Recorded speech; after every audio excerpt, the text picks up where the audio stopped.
बरोबर 1 वर्षापूर्वी म्हणजे 7 मे 2025 ला भारतानं ऑपरेशन सिंदूर राबवलं होतं. पहलगाम हल्ल्याचा बदला घेण्यासाठी भारतानं पाकिस्तानात राखरांगोळी केली होती. पाकिस्तानच्या दहशतवादी तळांना उद्ध्वस्त केलं होतं. पण आता याच ऑपरेशन सिंदूरचा बदला घेण्यासाठी पाकिस्तान काहीतरी गेम करतोय अशा बातम्या येऊ लागल्या आहेत. तसं पाहिलं तर पाकिस्तान सध्या भिकेला लागलाय. पण तरीही पाकिस्तान बदला घेण्याची भाषा नेमकी कुणाच्या जीवावर करतंय? तर चीनच्या. पाकिस्तान चीनच्या जीवावर सध्या उड्या मारतंय. पाकिस्तान व चीन हे दोन्ही देश मिळून भारताविरोधात काहीतरी गेम करतील अशा शंका उपस्थित होऊ लागल्या आहेत. आता या शंका का उपस्थित केल्या जाऊ लागल्या आहेत आणि पाकिस्तान नेमकं काय करतंय हेच आपण या व्हिडिओतून पाहणार आहोत.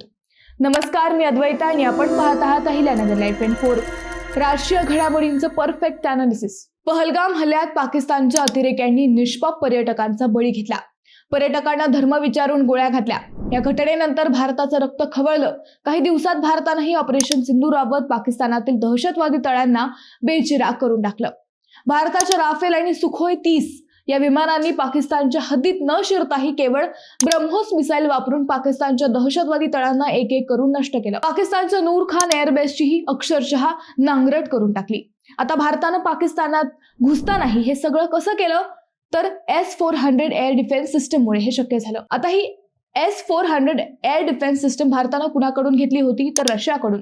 भारताच्या संरक्षण क्षमतेचा विचार केला तर भारताकडे सध्या 4.5 पिढीची लढाऊ विमाने आहेत. त्यात फ्रेंच राफेल व रशियन Su-30 अशा विमानांचा समावेश आहे. रशियाच्या याच Su-30 विमानांची क्षमता इस्रायल-इराण युद्धात खूप कमी ठरलेली दिसली. इस्रायल-इराण युद्धात इराणने हीच रशियन बनावटीची एअर डिफेन्स सिस्टम वापरली, परंतु इस्रायलनं या सिस्टमला चकवा देत इराणमध्ये धुमाकूळ घातला.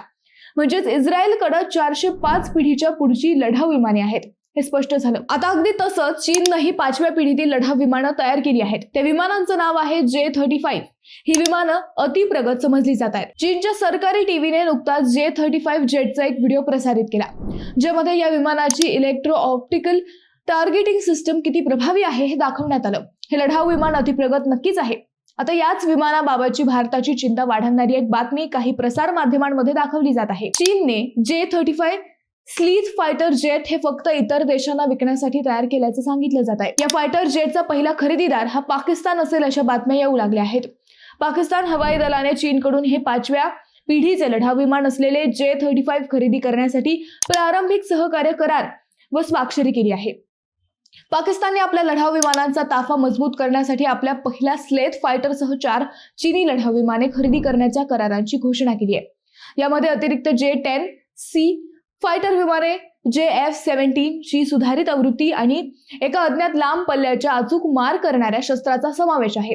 आता हे सगळं सुरू असताना एशिया टाइम्सनं एक धक्कादायक बातमी दिली आहे. एशिया टाइम्सच्या वृत्तानुसार हे विमान रडारच्या नजरेत न येता भारताच्या आतील भागांवर हल्ला करून अणुऊर्जा प्रकल्पांसारख्या संवेदनशील ठिकाणांना लक्ष्य करू शकते.